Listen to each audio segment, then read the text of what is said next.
administrativos, un cordial saludo nuevamente con ustedes y me place compartir este espacio de formación. Quiero comenzar este segundo encuentro con una reflexión que quizás muchos de ustedes la habrán frecuentado en algún momento, o quizás para los que no la hayan frecuentado, bueno, será una novedad y espero que sea de mucha riqueza para cada uno de nosotros. Es una reflexión que tiene que ver con fijar metas altas. Dice así: un maestro quería enseñarles una lección especial a sus alumnos y por ello les dio la oportunidad de escoger entre 3 exámenes, uno de 50 preguntas, uno de 40 y uno de 30.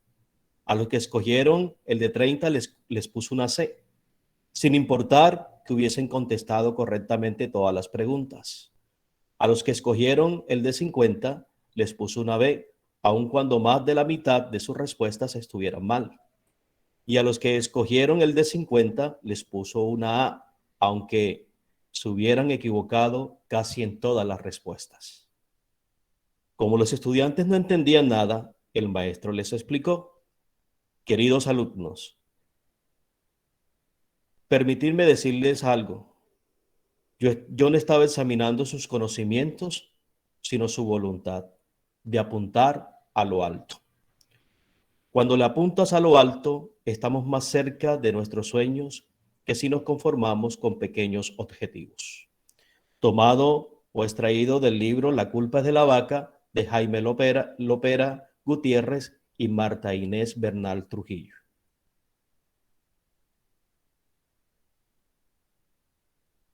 Fijar metas altas. Lo que a cada uno se nos invita siempre de perseguir ese sueño que un día empezamos a construir, pero que la idea no es quedarnos ni conformarnos con las pequeñeces de la vida, sino siempre apuntar hacia lo alto. Esas son unas palabras de motivaciones para cada uno de ustedes, especialmente para los docentes, en seguir perseverando, en dándonos esos conocimientos que son sumamente importantes dentro de nuestros procesos de aprendizaje. Debo mucho a los docentes lo que hoy soy y quizás ellos colocaron esas primeras bases para yo poder alcanzar los objetivos que yo he alcanzado a esta edad y por supuesto los que estoy persiguiendo. Un constante agradecimiento a ellos de mi parte y cada vez que los veo, me los encuentro, se los digo, eternamente agradecido. Como también se convierte por una motivación a los que están en ese camino de aprendizaje con aras de alcanzar un logro como son maestros superiores. Bueno, entonces, como tenemos un espacio de 1 hora o de 40 o de 60 minutos hablando exactamente, vamos a proceder a seguir con nuestro segundo encuentro. Me permito quitar la cámara para que el internet no nos interrumpa mucho y comparto.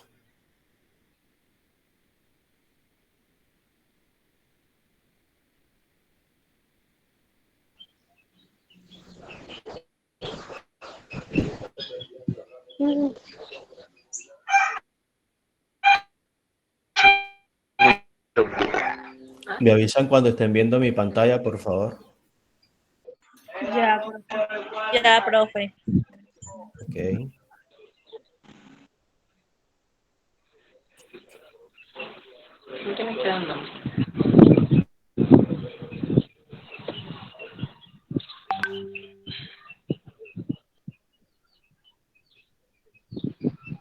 Ahí lo vemos. Sí. Sí. Sí, señor. Perfecto. Sí, profe. Bueno, hago un recuento así a grosso modo del primer encuentro para los que no pudieron estar. Estamos iniciando unos momentos de formación. A los que no estuvieron en el primer encuentro me presento, soy Charlos Vidal López, sacerdote, estudio filosofía y teología y estoy en estos momentos adelantando un pregrado en psicología. y estoy ya en esa etapa última de noveno semestre, casi cursando noveno semestre, donde dentro de una de las partes que exige la universidad es hacer prácticas profesionales 1 y práctica profesional 2 en décimo semestre. Y pues he querido compartir estos espacios con ustedes desde un diplomado que estoy realizando para poder hacer estas prácticas, que es de neuropsicopedagogía infantil. El encuentro primero hablé pues de las generalidades, hablé de la metodología que vamos a utilizar o que estamos utilizando y un poco acerca de todo lo que tiene que ver con la neuropsicopedagogía infantil, haciendo un recorrido, enseñanza ligada pues a la educación para brindar y posibilitar en los niños y niñas actualmente lo que nosotros realmente invertimos como docentes. Hoy, recuerden que les dije que íbamos a continuar con la temática de ese primer encuentro y es hablar acerca un poco del concepto de la neuropsicopedagogía. Y les digo, hablar un poco del concepto de la neuropsicopedagogía porque muchas veces podemos quizás confundirlo con la psicología o podemos confundirlo simplemente con el concepto de pedagogía o simplemente del concepto neurológico. Entonces, la vez pasada yo les decía a ustedes que la neuropsicopedagogía infantil converge varios encuentros como es la neurología, la pedagogía y la psicología.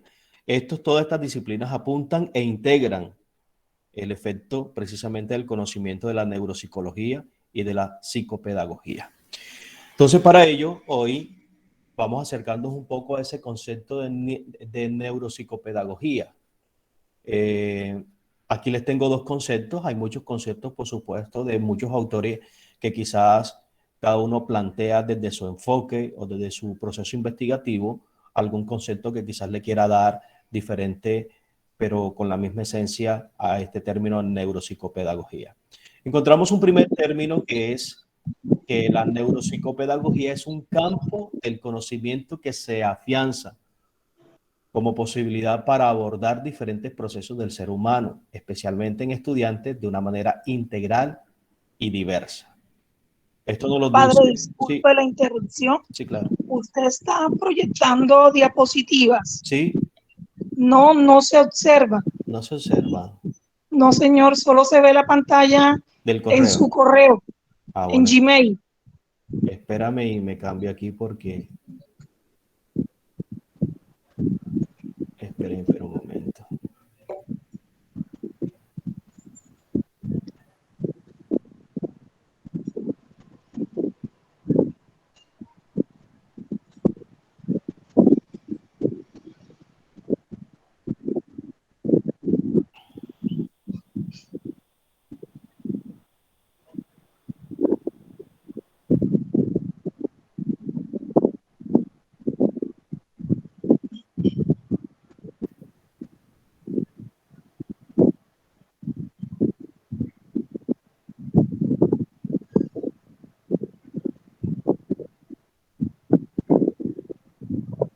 Ahora sí. Me avisan cuando la vean. Ahora sí. Ahora sí. Ok, Ahora sí, profe, ya se ve perfecto. gracias.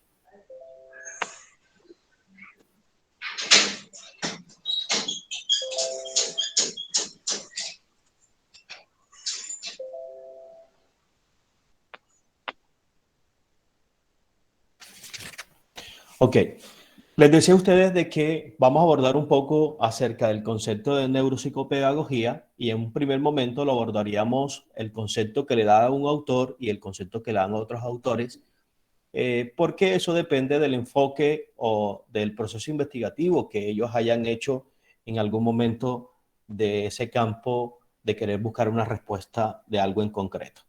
Entonces miramos que la neuropsicopedagogía, lo dice un autor, según Aristizábal y Carmona y Gómez, J.M., 2016, dicen que es un campo del conocimiento que se afianza como posibilidad para abordar diferentes procesos del ser humano, especialmente en estudiantes, de una manera integral y diversa. Si nosotros analizamos esta parte, ya nos están hablando que es un campo del conocimiento y que tiene unos objetivos, que es abordar algunos procesos del ser humano, especialmente en estudiantes. Pero según Alberto Montes de Oca Tames, 2006, este va a definir la neuropsicopedagogía, dice, se entiende como el campo de trabajo que pretende ubicarse como un enfoque integral de evaluación e intervención, construido desde la comprensión de las bases neuropsicológicas y comportamentales del desarrollo infantil y del aprendizaje en sentido amplio, así como de las alteraciones que pueden comprometer estos procesos. Entonces, si miramos nosotros esta parte de ese concepto de neuropsicopedagogía infantil, no es otra cosa sino comprender que este es un proceso necesario para identificar esos elementos que configuran la noción multifactorial, podríamos decirlo de alguna manera, del aprendizaje. Por eso varios autores de alguna manera tienen como punto de encuentro la noción de que ese aprendizaje se da gracias a las funciones psicológicas. Yo podría decir que son esas funciones psicológicas superiores, desde la parte anatómica cerebral. ¿Por qué? Porque recuerden de que cuando nosotros hablamos de neuro, estamos hablando de la parte del cerebro y estamos hablando de las funciones que en sí se emplean en cada lóbulo. Entonces, la parte de la neuropsicopedagogía se preocupa por entender cómo aprende el sujeto. Y no solamente cómo aprende, sino también cómo rehabilitar sus dificultades, llevando a ese niño quizás a potenciar habilidades que quizás las tengan ahí muy guardadas, pero que el niño simplemente falta que se le estimule para poder entonces así afianzar algunas cosas que queremos nosotros descubrir en esos procesos de aprendizaje, lo que llamamos nosotros potencial del niño. Entonces siempre nos va a ayudar a atender o a buscar o a encontrar esa parte que se quiere abordar. Entonces ya miramos ahí el concepto de neuropsicopedagogía y entonces nos ubicaría entonces a nosotros, a cada uno de nosotros, por supuesto, a los que tenemos ese interés de indagar en el alumno, en el niño, cómo se abordan sus procesos de aprendizaje, especialmente desde la parte de la integralidad, no solamente un solo aspecto en el niño, sino buscar diversos factores que quizás intervengan. Entonces, mirando esa parte, podemos nosotros también agregar, podríamos nosotros también seguir indagando sobre el concepto de neuropsicopedagogía. Si nosotros vamos un poco en la historia de la neuropsicopedagogía o de la psicología, no es otra cosa sino enseñarnos a nosotros como futuros docentes lo que implica conocer ese concepto de neuropsicopedagogía, es decir, hacia dónde nos quiere llevar a nosotros como docentes. ¿Qué tiene? ¿Qué elemento nos brinda? ¿Qué herramienta nos da para nosotros poder abordar a un niño dentro de su etapa de la primera infancia en sus procesos de aprendizaje? Entonces, lo anterior implica conocer el concepto actual que se tiene del aprendizaje. Para poder, ¿qué? Analizar, para poder nosotros ejercer nuestro, valga la redundancia, nuestro ejercicio como docente y poder identificar y abordar las necesidades con una mirada multifactorial, es decir, desde diferentes puntos de vista cómo yo abordo el niño en esos procesos de aprendizaje. Por eso la esencia del aprendizaje consiste en el surgimiento y modificación, es decir, todo aquello que va surgiendo de parte del niño y que quizás el docente le va reforzando, lo va acompañando, pero también le va haciendo ese seguimiento y va modificando algunas cosas de ese proceso psíquico, de ese proceso del aprendizaje.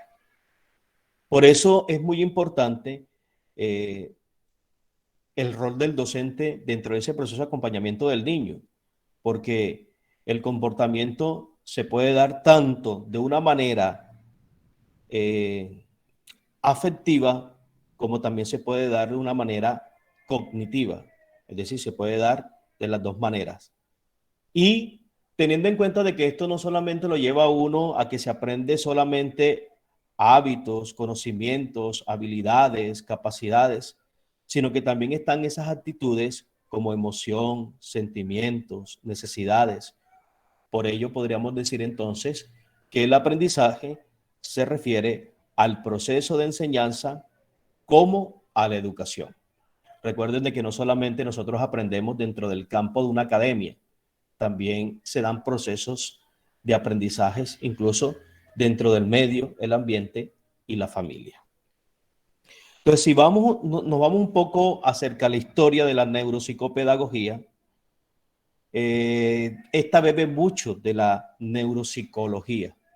Ya estamos hablando de una parte del campo de la psicología que tiene que ver mucho con ese estudio de la parte neural, de la parte del cerebro. Entonces, si nos vamos un poco a esa parte de la historia, vamos a mirar mucho por allá. En la Segunda Guerra Mundial podríamos decir nosotros que la neuropsicología como neurociencia se centra más en el análisis de las funciones mentales, esas funciones mentales superiores, por ejemplo. Y de alguna manera también se centran en cómo esos comportamientos corresponden a una patología. Entonces podríamos decirlo de las dos maneras. Una de esas patologías que de pronto se pueden presentar en un niño dentro de la neuropsicopedagogía. Por ejemplo, yo les estuve mencionando una en las clases pasadas, como es la afasia, la praxis, la amnesia, pero vemos cómo quizás estas cosas pueden incluso presentarse en el niño, como también se pueden presentar en un adulto, pero que cuando se presentan en un adulto tienen otros requerimientos, es decir, que cuando se presentan en un niño. Entonces, ahí es donde entra precisamente la neuropsicología infantil, que se nutre de las diferentes especialidades, que lo que buscan es emplear algunos criterios y que se evite a equipararlas con la neuropsicología de un adulto. Es decir, no es lo mismo que a un niño a una temprana edad se le estén olvidando las cosas, a un adulto que ya por su determinada edad, hablando ya de una edad mucho más avanzada, se le estén olvidando las cosas. Muchas veces se presentan situaciones donde puede que el adulto ya mayor esté presentando una demencia senil. En el caso de un niño en tan una corta edad, suena extraño de que al niño se le estén olvidando las cosas. Entonces, no podemos nosotros equipararla o emplear los mismos criterios y tenemos nosotros que empezar a separar. No podemos equiparar. Hay que evitar esa de equiparar con la neuropsicología de un adulto. Entonces, miremos allí cómo dentro de este campo se nos da a nosotros la base para poder comprender mucho y abordar el estudio de los niños, de su forma de aprendizaje. La neuropsicopedagogía infantil tiene un objetivo. El objetivo de evaluación de la neuropsicología infantil tiene un objetivo, una finalidad, como decir, algunas funciones que necesitamos nosotros conocer. Por ejemplo, aquí les dejo un concepto. Dice: la finalidad principal de la evaluación neuropsicológica en la infancia es comprobar las consecuencias que tiene el funcionamiento alterado del sistema nervioso en la conducta y las funciones cognitivas, con el fin de promover métodos adecuados de trabajos correctivos que permitan el desarrollo y o la rehabilitación gradual de diferentes habilidades. ¿Qué se quiere decir con esto? De que la neuropsicología es amplia. ¿Cómo busca identificar en el estudiante o en el niño en su etapa de infancia, cómo busca identificar cuáles son aquellos funcionamientos que se le alteran al niño y cómo estos incluso pueden tener algunas afectaciones a nivel cognitiva. Entonces, miren cómo el objetivo de la evaluación neuropsicológica nos va a dar a nosotros pie, vía, el camino para poder comprender entonces qué problemas puede estar presentando un niño en sus procesos de aprendizaje. Y esto es necesario que se conozca como docente. ¿Por qué? Porque el docente puede creer de que como ve prácticamente al niño y se queda quizás con la forma, ah, no, este niño es normal porque yo lo veo normal, pero no sabemos nosotros el funcionamiento de la parte de su psiqui. No conocemos nosotros el funcionamiento a nivel cognitivo. No conocemos nosotros qué afectaciones está teniendo el niño. Y aun cuando el niño aparentemente se vea sano, puede que hay niños que en el transcurso de las etapas puedan estar presentando alguna sintomatología o algunos comportamientos que lo pongan a uno en alerta, que te dice, y aquí está pasando algo. No es normal de que un niño esté presentando quizás algunas de estas anotaciones. Por eso, dentro de ese objetivo de evaluación, tienen algunas finalidades. Por ejemplo, finalidades de la evaluación neuropsicológica. La primera finalidad es diagnóstico, diagnosticar. ¿Cómo se dan los diagnósticos? Desde la psicología hay una serie de herramientas que se pueden aplicar, como son los test o algunos cuestionarios para medir, para verificar si el niño en qué parte de su cognición está presentando algunos inconvenientes. Entonces, hay algunos test o algunos cuestionarios que empiezan a medir lo que obviamente se quiera medir en este caso. Y se buscan algunos test apropiados o algunas aplicaciones de test para poder lograr así entender por qué el comportamiento del niño o por qué esas manifestaciones del niño. Entonces, dentro de esa finalidad de la evaluación neuropsicológica, encontramos el diagnóstico. El diagnóstico es un fin. ¿Qué busca el diagnóstico? Identificar el estado neuropsicológico del niño, pero más que todo, debe de prestar atención a esos puntos débiles y fuertes para mirar si esos niños requieren de un tratamiento o no, desde ya la parte psicológica. Entonces, no podemos nosotros decir, ah, es que ya este niño tiene tal cosa. No, es que ya este niño presenta por sus manifestaciones tal cosa. O sea, como lo que comúnmente hacemos nosotros al ojo. No, esto no se puede entender de esta manera sin antes haber pasado por un proceso que nos permita a nosotros realmente identificar con criterios evaluativos lo que está presentando el niño. Entonces no solamente es mirar y prestar atención a esos puntos débiles, sino también a esos puntos fuertes para mirar qué acompañamiento requiere el niño.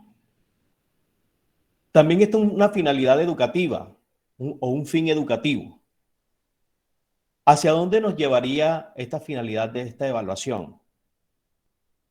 Yo diría que de alguna manera esto empieza a cobrar interés porque nos permite encauzar el currículo individualizándolo por cada alumno.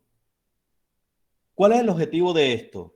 De preparar estrategias de intervención específica para actuar sobre las dificultades de aprendizajes ya en particular, cosa que no sucede. Nosotros nos encontramos a veces en instituciones educativas donde el profesor imparte su clase normal, es decir, él se dirige a todos de una misma manera y casi que el docente no se sienta particularizar con ese niño que va atrasado, que quizás no va al ritmo de los otros, que está teniendo algunas dificultades. Entonces, esa parte de encauzar el currículo individualizándolo, casi que no es una tarea muy llamativa del docente. Yo creo de que hay pocos docentes que realmente se dedican a ello y sobre todo con paciencia de sentarse con el niño y de identificar de que ese niño tiene unos procesos de aprendizaje diferentes al otro y que quizás este está presentando algunos inicios que no está dentro de la normalidad en lo que tiene que ver con esos procesos de aprendizaje. Entonces, una de las finalidades o una de las finalidades de la evaluación neuropsicológica en el campo educativo es eso, identificar para individualizar a cada alumno con el objetivo de preparar estrategias que intervengan específicamente el actuar sobre la dificultad del aprendizaje que está presentando. Encontramos la otra parte que es un fin preventivo. Cuando nosotros nos hablan de algo que es preventivo, es lo que comúnmente nosotros llamamos o decimos. No, es que esto yo lo voy a hacer por si acaso. Lo diríamos de otra manera. Cuando nosotros hablamos de algo preventivo, estamos utilizando las herramientas para descartar algo que quizás más adelante se pueda presentar, pero que me están dando inicio, me están dando a mi pie para poder pensar que puede presentarse alguna afectación en ese niño. Entonces, cuando nosotros hablamos de ese fin preventivo, resulta esencial identificar a tiempo la presencia de esas posibles alteraciones cognitivas, perceptivas o motoras que pueden inferir en el desarrollo cerebral del niño. Normalmente nosotros, bueno, hay padres de familia, pues me dirijo a los padres de familia. Hay padres de familia que ellos no necesariamente tienen que ser médicos ni psicólogos, pero esa experiencia de ser padre les ayuda a identificar quizás qué hay en el hijo, qué se está presentando en el hijo. Y muchas veces hay papás que identifican a tiempo en los niños algunas posibles alteraciones. Pero resulta que los papás a veces se cierran a buscar una ayuda profesional, a buscar una finalidad en una evaluación neuropsicológica. ¿Por qué? Porque se empecinan en que su hijo no tiene ninguna clase de afectación y que su hijo es normal. Entonces, esto de alguna manera empieza a cerrar esas posibilidades de que al niño se le intervenga o se le ayude, porque el primero que se está negando es el papá. Y aún así diagnosticado hay muchos papás de que no logran aceptar esto. Claro, de que este es un tema de mucho cuidado y claro, por supuesto que también de mucho respeto, porque lo que más quizás puede herir susceptibilidad hacia un padre de familia es que le digan de que su hijo no es normal. Entonces, también como docentes tenemos que aprender nosotros a utilizar un lenguaje eh, muy respetuoso en cuanto a aquellas cosas que quizás nosotros veamos en el niño y que quizás muchas veces a nosotros se nos dé pie para pensar de que algo está sucediendo en el niño, así que tengamos mucho cuidado con las expresiones que lanzamos hacia los papás, porque a veces los papás no están preparados por parte de la realidad que en sí está sucediendo en su hijo, en la vida de su hijo, en los procesos escolares, sí, para aceptar de que su hijo está teniendo alguna afectación. Sobre todo cuando nosotros utilizamos terminologías como, por ejemplo, es que ese pelado tiene la teja corrida, o es que ese pelado es como loco, o es que ese pelado tiene como su detalle. O sea, son lenguajes que a cualquiera, por supuesto, de que le va a molestar. Entonces, si nosotros analizamos mucho estas finalidades, hay que buscar siempre el lenguaje más acertado para poder uno dirigir a los papás y hacerle entender de que hay algo que está pasando en el hijo y que como resultado de ello necesitamos nosotros buscar ayuda. Y hay que llevarlo, y no solamente es al niño, también aquí entran desde ese acompañamiento también los papás porque muchas veces mandamos al psicólogo al niño, pero los papás no van a esa cita psicológica porque es que es el niño el que está teniendo el problema, pero también a veces los del problema somos nosotros, porque también nosotros tenemos que empezar a cambiar ese chip de que ya yo no tengo que empezar a tratar a mi hijo como si fuera normal. Hay cosas que me tienen que dar a mi pie para poderlo tratar por por aquel diagnóstico que le hayan identificado en el niño y que necesita tener un trato diferente. Tampoco es que lo vamos a tratar como el inútil, como cómo es el niño que no tiene la capacidad, no, porque también entraríamos nosotros a castrar muchas de esas partes evolutivas que pueden enseñar al niño incluso a salir muy adelante, porque hay niños que con tratamientos, con terapias, empiezan a potenciar muchas de esas cosas que tenían ahí estancadas. Entonces, eso por un lado. Entonces, a eso hace referencia lo preventivo. Y por último, cuando nosotros hablamos de esa parte de la finalidad en el campo del investigador, para nadie es un secreto de que muchas de estas cosas aún aún siguen observándose. Hay cosas que muy en el fondo la finalidad no es otra sino identificar nuevos perfiles, desde la parte neuropsicológica, por supuesto, de diversas patologías que quizás existen, pero que son pocos conocidas. Entonces, las investigaciones siguen, los procesos de replantear alguna cuestión investigativa siguen, y eso no se descarta de que de alguna manera esto pueda tener eh, cambios, nuevos métodos, nuevas formas de enfocar o de mirar la realidad. Nada está dicho. Por eso cuando nosotros hablamos de investigar, se debe a muchas de las partes de la ciencia que buscan dar una respuesta a algo y que no se queda meramente con una opción, sino que también frecuentan a otros que dentro de sus postulados buscan o intentan dar una respuesta a algo. Entonces, dentro de todo esto, la parte esencial de nosotros es identificar. Es común que nosotros identifiquemos en los colegios la tendencia a valorar las posibilidades de que el niño, es que este niño es inmaduro, las evoluciones no son tan favorables, no evoluciona de manera espontánea, pero es importante prevenir que no ocurra de ese modo con todos los niños. Es decir, si bien hablamos de un aprendizaje inmaduro, es un aprendizaje que busca al niño a través de esos conocimientos que se le dan en la escuela, fortalecerlo. Por eso yo me atrevería a decir de que existen dos tipos de inmadurez. Una, de lo que he leído, pues una que se da desde la parte evolutiva y otra que se da desde la parte disfuncional. Cuando nosotros hablamos de esa parte evolutiva, niños que poseen desarrollo intelectual, perdón, normal o bajo, pero que de alguna manera están presentando algunas dificultades en el lenguaje, en la atención, en el razonamiento, y por supuesto también esto se puede ayudar con procesos de rehabilitación en el campo que se requiera, por supuesto.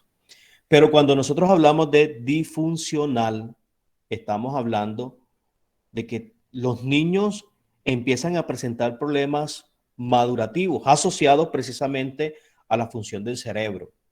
Entonces ahí es donde encontramos nosotros niños con algunos problemas de aprendizaje como la discalculia, la dislexia o la disgrafia.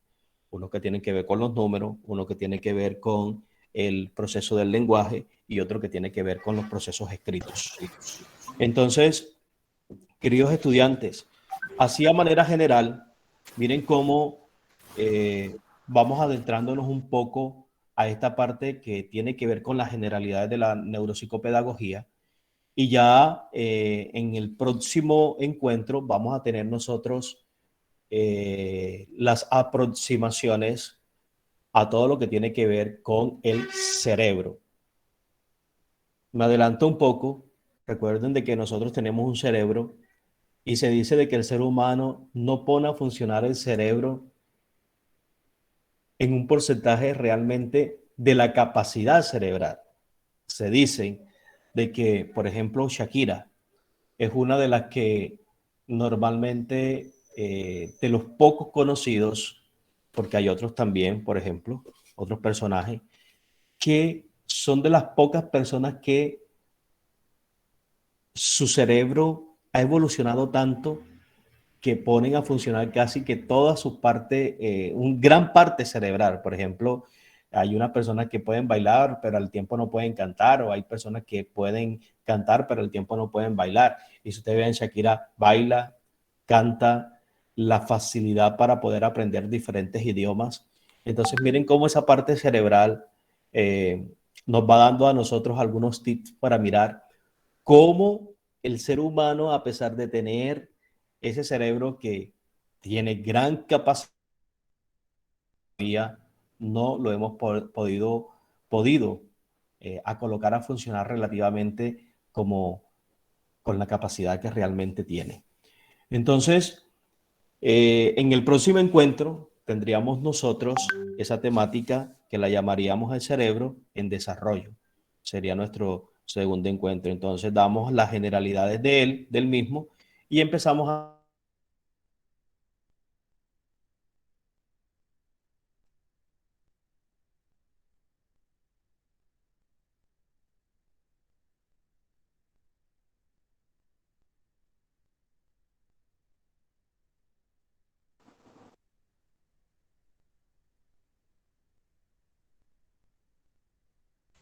No se escucha nada.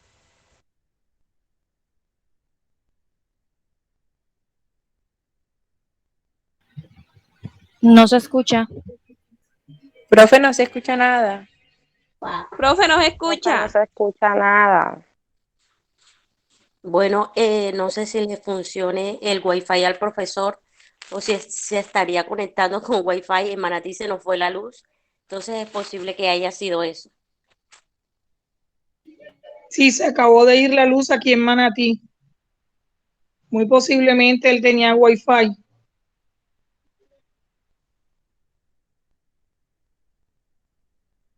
Vamos a esperar unos minuticos, de pronto él a través de datos se vuelve a conectar. Eso fue lo que yo hice ahora. Ok, profe. Ok, profe. Bueno, señor Milena.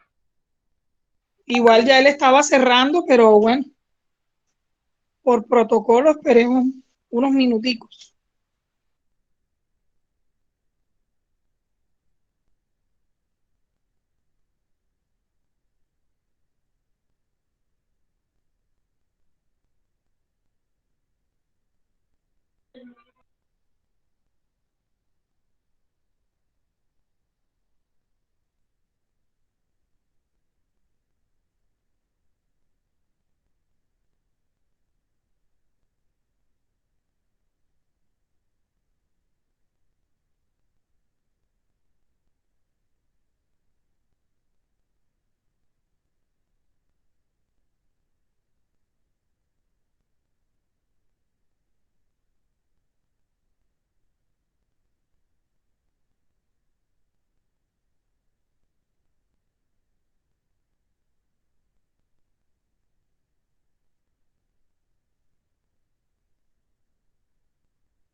Bueno, buenas.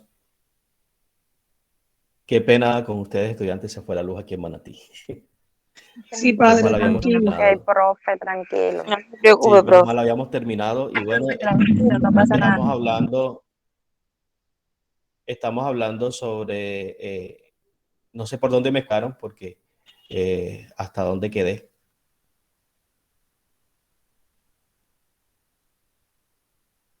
Por la forma como se le ¿Hasta dónde me debe habían escuchado? manifestar al padre de familia la situación del niño. Y estaba cerrando. Ok, sí. Sí, Estaba ya estaba cerrando. cerrando Y estaba cerrando lo último que, sí, lo último que les estaba diciendo era que dentro de esa forma se dan muchos procesos de aprendizaje de distintas maneras, que es una de las cosas que nosotros tenemos que tener en cuenta. Y les decía que dentro de lo común, a veces nosotros observamos en los colegios que la tendencia a valorar la posibilidad de que el niño tiene una inmadurez en cuanto a la evolución favorablemente, hablando de una manera espontánea. Pero es importante prevenir que no ocurre solamente de ese modo con todos los niños. Y yo les decía de que existen dos tipos de inmadurez. Está una que es evolutiva y esta otra que es disfuncional. Cuando nosotros hablamos de una inmadurez evolutiva, son los niños que poseen desarrollo intelectual normal o bajo y que tienen dificultad del lenguaje, de la atención, de razonamiento o incluso de lateridad. Entonces, con ello se busca a través de la rehabilitación que se requiera para ayudarles a ello, que no es lo mismo una inmadurez disfuncional. Una inmadurez disfuncional es cuando el niño empieza a presentar problemas madurativos asociados a la función del cerebro. Entonces, por ejemplo, encontramos niños con problemas de aprendizaje como discalculia, dislexia o disgrafia, es decir, lo que tiene que ver con números, lo que tiene que ver con la parte de escrito y lo que tiene que ver con la parte del habla.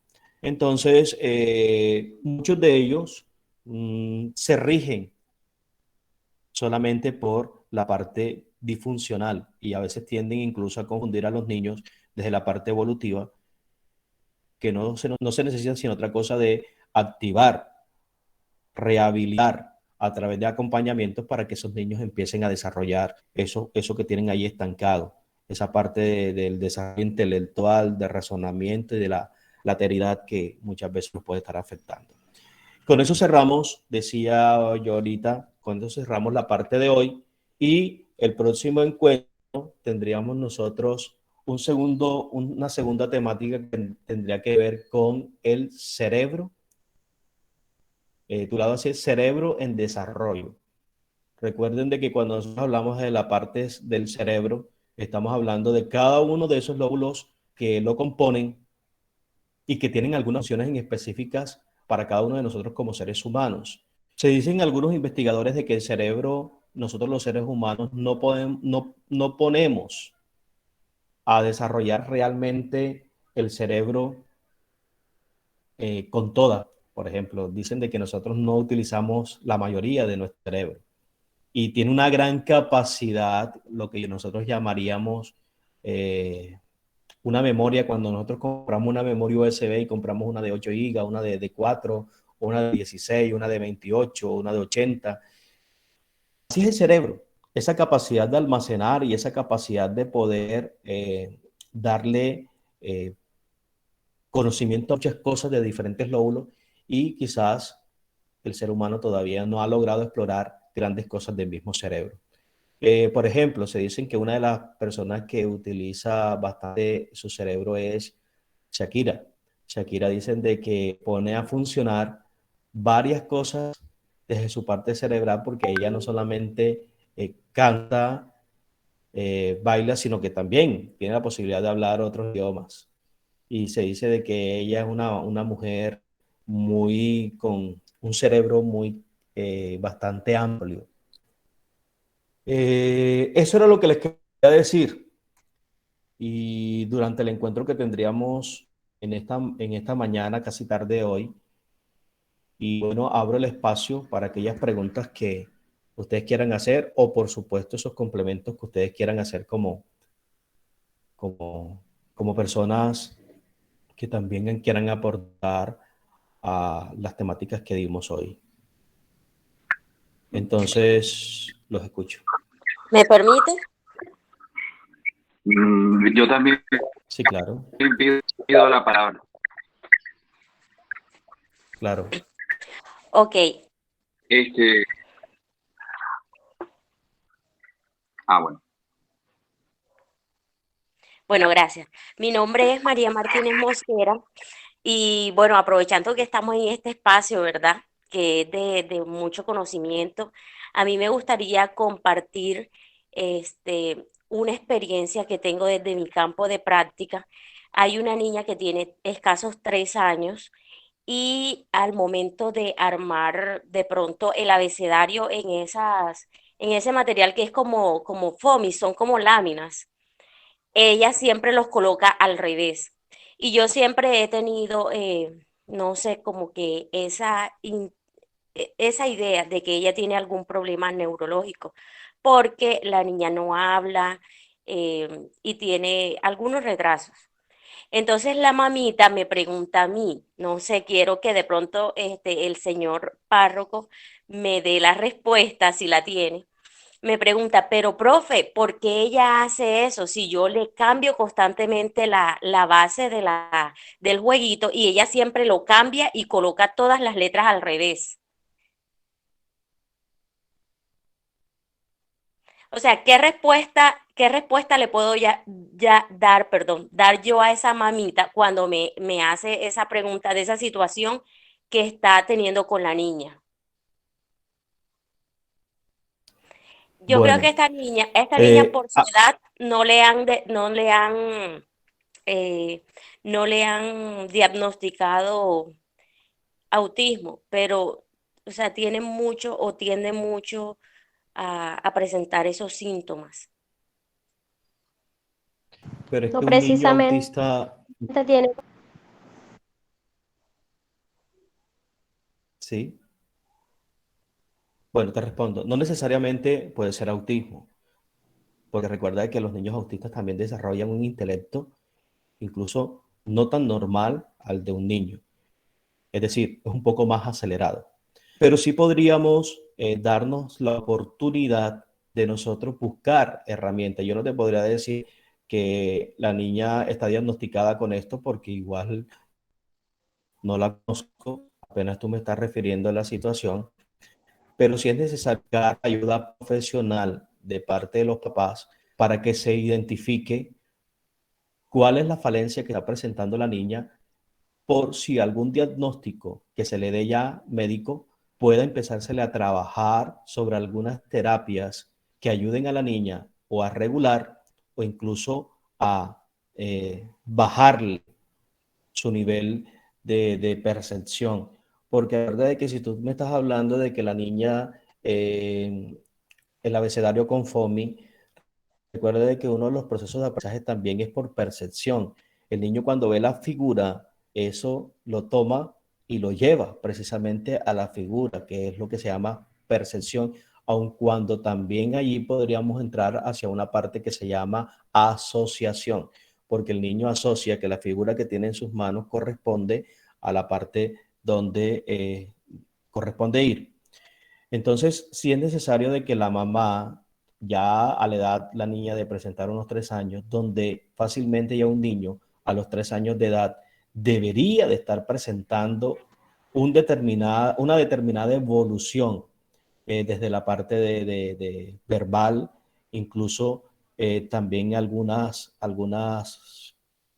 cuestiones desde la parte motora, motora aquellas habilidades, lo que llamaría uno motriz, gruesas y finas, que muchas de ellas se dan cuando uno, por ejemplo, no es, la gente casi que no lo ve normal, pero que quizás el que ha estudiado comprende un poco más el tema, por qué los niños deben de gatear, por qué en esa etapa de esos niños, o sea, por qué deberían de gatear. A veces uno se alegra porque no gatean, sino caminan, pero esa parte, el simple hecho de gatear, va generando o va potenciando en el niño algunas habilidades más adelante que le van a servir para poder desarrollar destrezas, equilibrio, y no solamente desde la parte, como es física hablando, sino también en las partes motoras, ¿ya? Entonces sí es necesario de que la mamá busque una ayuda con esa niña que está presentando es inconveniente. Vuelvo y te repito, no debería de buscar a una persona del tema que le ayude un poco a identificar esa parte de la niña. Puede que la niña esté presentando cuestiones auditivas, puede que la niña, o sea, no esté escuchando la orden que se le dan o el mando que se le dan, o porque imagínate, para que uno pueda hablar, para uno poder empezar a hablar, recuerda de que uno por lo menos lo que uno habla, uno lo repite porque lo ha escuchado. Una persona difícilmente sorda puede difícilmente hablar, aun cuando hay sordomudos o hay personas que son tartamudos, pero algunos tienen muchas dificultades auditivas. Entonces, cuando hay una dificultad auditiva, muchas veces el habla se distorsiona y la persona, como no escucha, a veces lo que hace es desarrollar otras habilidades como leer los labios, y eso le ayuda mucho a saber interpretar qué es lo que le están diciendo, pero no porque te escucha, sino porque ya el movimiento de los labios crean esa habilidad de poder identificar qué es lo que le están diciendo.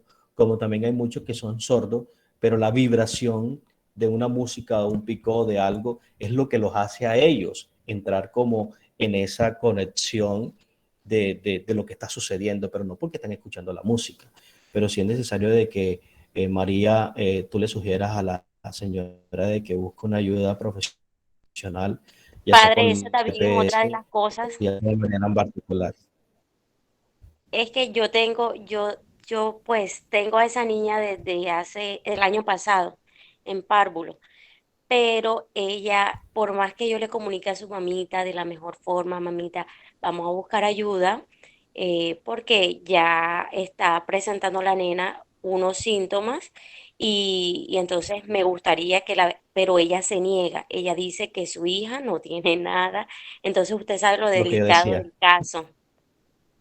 lo que yo decía ahorita. Sí, señor, Así eso es, fue lo que me llamó mucho la atención. lastimosamente. Buenas tardes, disculpe, Creo que ¿cómo está? Milton iba a hablar. Ya, Wendy, te damos la palabra. Mira, algo referente a lo que está diciendo María, mi compañera María Martínez. María, en el lugar donde tú trabajas hay psicólogos, porque esa parte, o sea, ahora el bienestar, las ONG tienen psicólogos también a cargo, entonces yo pienso que ellos deben dar un seguimiento, ¿verdad?, a estos niños. No sé si estoy equivocada, padre, usted me corrige, que tengan estas falencias, que más bien está de acuerdo como a su desarrollo psicomotor, ¿verdad? Que se debe tener en cuenta en la infancia, muy en cuenta, porque aquí se trabaja tanto la parte cerebral como la parte física, y que se da del año hasta los 5 años, entonces hay que estar muy pendiente de eso. Entonces, María, sugerirle a la psicóloga que hable con esa mamita, pienso yo acá, que hable con esa mamita y se ponga de acuerdo para que la psicóloga de la fundación donde ella trabaja le pueda dar unos consejos a esa mamita y la guíe. Gracias. Ok, sí, de hecho Milton, sí se ha llegado hasta ese punto, pero lo que pasa es que la misma negación de la mamita ha imposibilitado todas esas citas. Se le han dado como 3 citas y nunca llega la mamita. Y ahora a eso ok. se le suma el problema de la pandemia, que no estamos presencial, sino de forma virtual, y ella nunca tiene tiempo, nunca se conecta a esa hora. Pero entonces ella a mí me hace una serie de preguntas cuando ve a la nena con falencias. Entonces, por eso, una de estas era esa, y por eso se la hice al padre, que de pronto me podría dar esa ayudita o ese empujoncito. Muchísimas gracias, padre. Muy agradecida con usted por todas Ok, con estos gusto. consejos. Dale. Profesor, disculpe, Nilsson, padre, que Nilton. quería dar como mi aporte referente a lo de la compañera María. Pues es muy común que los niños inviertan letras cuando leen y escriben, o sea, cuando están chiquiticos, pero cuando escriben frecuentemente las letras al revés o invertidas, después de los 7 años sí se puede decir que hay un indicio o una dificultad con la lectura o el lenguaje. pero la niña tiene apenas 3 añitos, entonces a eso se le llama como escritura en espejo, hasta donde tengo entendido, pues, que ya es como un fenómeno que ocurre en los pequeños que ya saben escribir, pero en este caso, como es una niña, lo hacen como si se reflejara en un espejo. Entonces, primero que todo, la mamá tiene que Sí, entrar es en un cierto. proceso de aceptación con su hija, la problemática que tiene su hija, y luego, cuando la mamá tenga esa aceptación como padre que va a ayudar a su hijo, ya podrá tratarse a su hijo y mejorar. Así es. Muchas gracias, Linda. Nilton, ahora sí, te escuchamos. Ok. Afectuoso saludo, padre Charlo. Muchas gracias. Bueno, lo mío más que un cuestionamiento es como un aporte, como una reflexión en torno a este tema tan pertinente, tan interesante de la neuropedagogía, ¿sí? Yo creo bueno, yo creo que todos estamos de acuerdo en que actualmente la educación está siendo desafiada a responder, pero con innovación en todos estos procesos de formación docente, ¿verdad? Tanto en su capacitación inicial como en su actualización profesional a mano de la ciencia. Y es que definitivamente estamos ante, por decirlo de alguna manera, estamos ante un nuevo paradigma educativo que está evolucionando y que está tomando como distancia de todas esas tradiciones educativas bueno, que están profundamente enraizadas en la enseñanza y que desafortunadamente tienen lamentables influencias negativas en el aprendizaje. Todas estas metodologías de enseñanza-aprendizaje que se han venido adoptando en los diferentes niveles de la educación, desde el preescolar hasta los estudios universitarios, creo que están llamados, en efecto, están llamados a sufrir cambios profundos o definitivamente a ser eliminadas al interior de todas estas prácticas docentes. Hoy, pues, gracias a todas esas investigaciones y gracias a ese diálogo interdisciplinario entre las ciencias cognitivas y las neurociencias, pues la educación está gestando un verdadero cambio. Y eso yo creo que todos somos testigos de eso, ¿sí? Todas esas informaciones, todos esos resultados obtenidos por esas investigaciones de la psicología cognitiva y de la pedagogía como ciencia de la educación, pues afortunadamente han instituido y van como que conformando toda esta nueva disciplina que se llama neurología, neuroeducación. Y veo que la tarea esencial de esta disciplina de la neuroeducación es básicamente saber cómo el cerebro aprende y de qué manera se estimula su desarrollo en el ámbito escolar por medio de la enseñanza. Y todas estas considero que es urgente, es necesario, muy necesario que todas estas temáticas neuroeducativas sean incorporadas a los programas de formación docente, porque es que eso va a facilitar que la enseñanza, el aprendizaje se conviertan en procesos innovadores, en procesos creativos, en procesos críticos y sobre todo positivos. Pero para lograr este propósito se necesita que los docentes, nosotros los docentes, podamos conocer más sobre ese órgano responsable del aprendizaje. O sea, es necesario que sepamos cómo funciona, cómo aprende el cerebro y sobre todo reflexionar sobre todos aquellos aspectos que que influyen en el proceso de aprendizaje con el fin de hacer del estudiante ese ser autónomo, ese ser independiente y sobre todo autorregulado. ¿Sí? O sea, yo, Sí, bueno, durante todos estos últimos 20 años, yo pienso que me he dado cuenta de que se está aprendiendo más sobre el cerebro. Sí, que o sea, ahora más que nunca, más que en todas las épocas de la historia de la humanidad. O sea, este siglo XXI reclama ese profesional que no adopte pasivamente todos esos cambios vertiginosos de la sociedad, no, sino que sea como ese agente de cambio, que sea ese profesional líder, proactivo, que no sea un simple receptor pasivo, sino un participante activo. Y todo eso exige que los docentes desarrollemos clases de calidad y clases de excelencia, que utilicemos estrategias pedagógicas que puedan desarrollar la inteligencia, la creatividad, el pensamiento crítico y todo eso.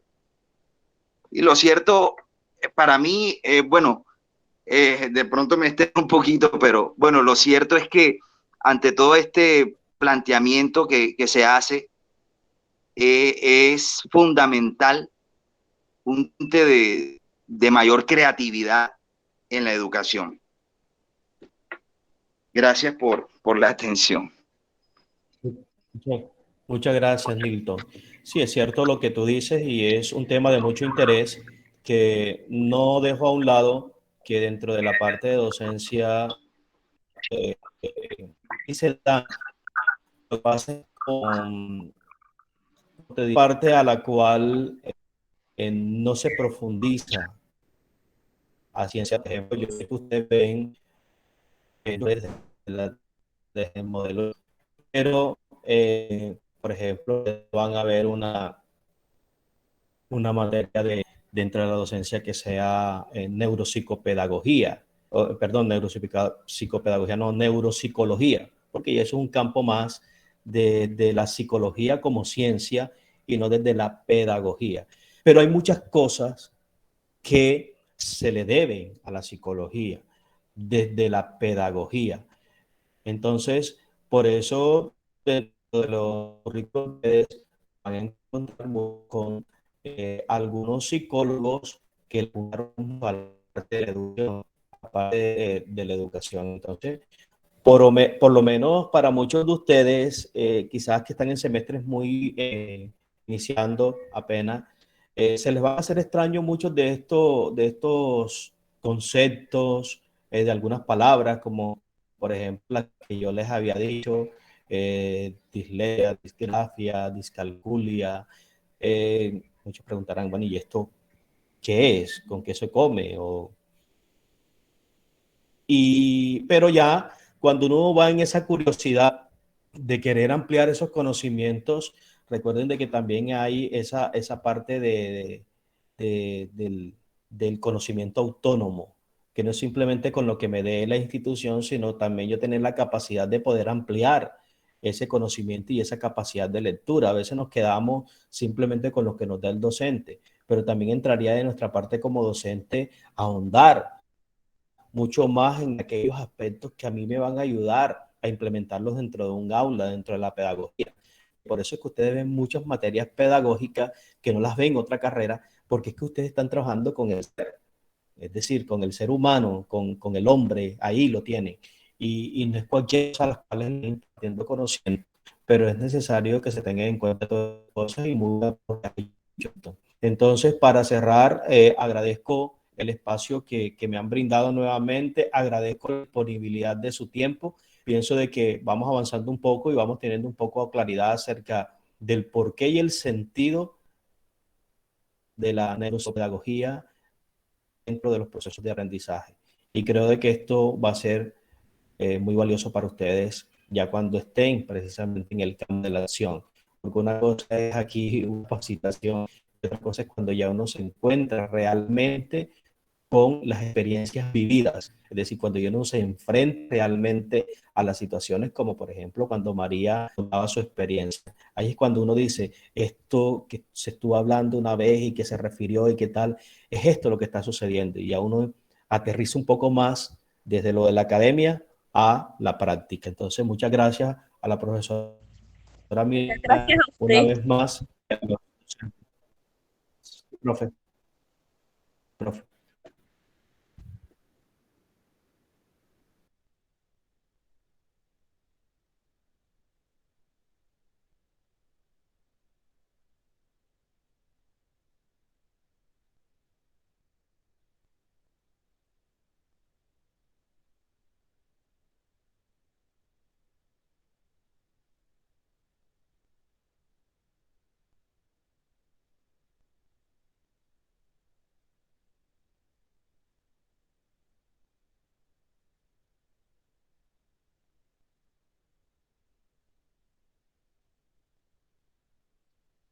Obviamente no. Total. Yo sé.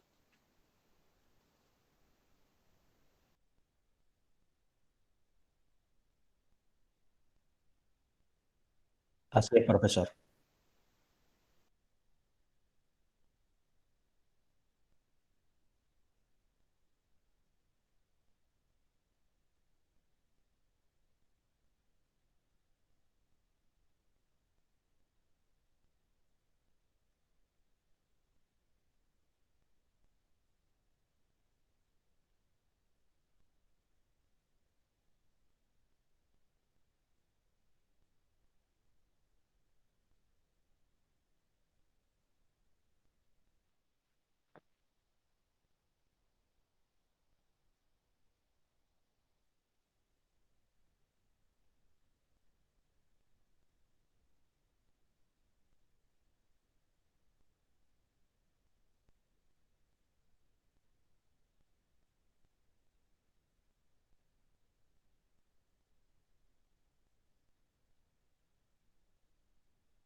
En algunos casos sí es cierto.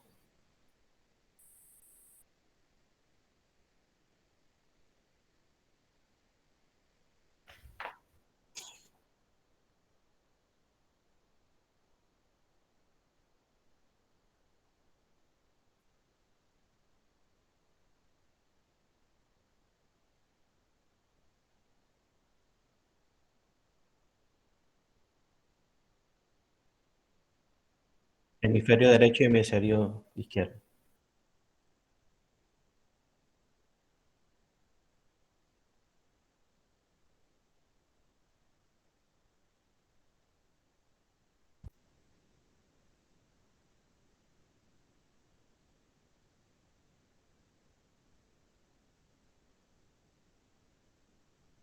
Sí, eso puede suceder y son casos muy particulares, profe, pero sí es cierto de que eh, se se va deteriorando muchas de esas funciones. No sé si has tenido la posibilidad de ver un documental o un cortometraje de Phineas Gage, cuando la parte de la varilla, él trabajaba en una cantera y la parte de la varilla le atraviesa esta parte del pómulo y sale por la parte frontal del cerebro. Saben que las funciones ejecutivas. Y él normalmente se levanta, habla, entró en relación con los que estaban allí, pero hubo un momento en el que ya en su debido tiempo de transcurrir se fueron deteriorando muchas de las afectaciones desde esa parte del lóbulo frontal. Esto hay que tenerlo en cuenta porque sí es cierto de que muchas veces se da la parte de la plasticidad cerebral. Es cierto de que es como cuando una persona se parte una pierna y esa pierna no le quedó funcionando más y utiliza el simple hecho de utilizar la fuerza de la otra pierna, también la otra pierna puede incluso sufrir afectaciones por la que por lo que recupera o recae todo el peso del cuerpo sobre una. Es necesario, hay casos de caso, nada está dicho, nada está agotado, nada está agotado. Incluso hay muchos de los planteamientos que a nivel científico se han comprobado y que a veces suelen salir artículos donde contrarrestan algunas posiciones de algunos autores y eso es totalmente aceptado. Puede que se den casos, puede que no se den casos, puede que incluso empiecen a generarse cosas totalmente diferentes y que uno quede y bueno, y esto se estaba comprobado que era de esta manera, pero a veces la ciencia, incluso el mismo sistema del ser humano cada vez más nos sorprende. Y hay cosas que uno puede decir que están escritas, pero a veces salen que ni siquiera la ciencia se logra explicar de algunas cosas del por qué sucede. Entonces, muchas gracias, profe Milena, a los profesores, a los docentes que estuvieron aquí, a los alumnos por su espacio. Bueno, ya vamos a cerrar, ya es las 2:05, nos pasamos 15 minutos y una vez más agradecerle. Sé que hay muchas preguntas, sé que hay muchas cosas que aportar, pero se nos puede ir el tiempo y quiero ser muy respetuoso del mismo. Y yo sé que muchos de ustedes van a hacer ahora su almuerzo, o van a almorzar, o van a atender a su familia, etc. Entonces quiero ser muy enfático en ello. Y una vez más, muchas gracias. Entonces estaremos atentos para el próximo encuentro. Muchísimas gracias. Que Muchas Dios les gracias, bendiga y padre. les guarde. Chao, profe, que Muchas gracias. Chao, profe. Muchas gracias. Chao.